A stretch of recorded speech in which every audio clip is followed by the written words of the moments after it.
Ginanap ang theatrical debut ng Filipino film na Sunshine sa isang sinehan sa Toronto nitong Sabado. At ayon po sa ilang dumalo, halimbawa ito ng patuloy na pagkilala sa mga pelikulang Pilipino sa North America. Silipin natin sa report ni Kisha Balatbat. Sa Toronto Sabado, ginanap ang theatrical debut ng pelikulang Sunshine ng direktor na si Antoinette Hadaune. This film speaks to a lot of Filipinos. Filipinos that were born in the Philippines, or even Filipinos that are here in Canada.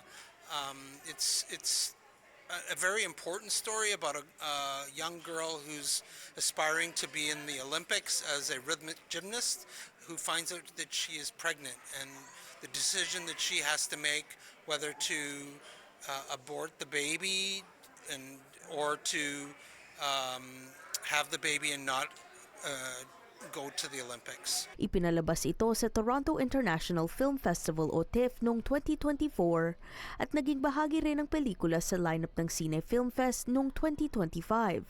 Pero ito ang unang pagkakataon na napanood ito sa labas ng isang film festival, bagay na ikinatuwa ng ilang dumalo na hindi umabot sa mga screening noon. It's been shown at TIFF and we didn't have the chance to go.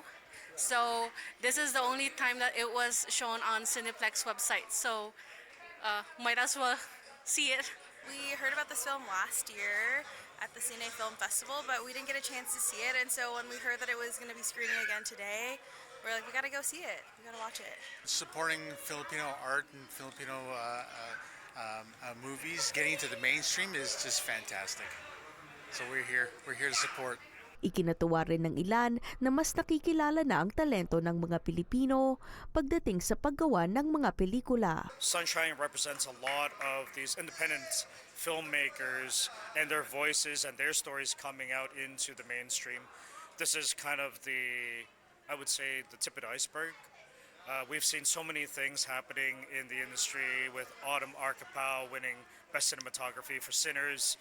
Ian Tawasan, who's from here, Filipino-Canadian filmmaker who has done the $20 million mark on his film Undertone. And later this year, we're going to see Forgotten Island. Hinihikayat ni masangkayang komunidad na lumapit sa kanilang mga sinehan at ipakita ang kanilang interes sa mga Filipino films. We're really fortunate because there's not a lot of access to these types of films. And so it really takes, there's such a community that's ready and willing to coalesce around stories like this, especially in North America. So we're really thinking that this is going to be the start of something really big for Philippine cinema and Filipino diaspora filmmakers. Bagamat wala pang nakatakdang kasunod na screenings ng Sunshine sa Toronto, ayon sa IndieCan Entertainment, tinatrabaho na nila ang pagpapalabas ng Sunshine sa mas marami pang sinehan sa North America. Kisha Balatbat, Omni News, Toronto.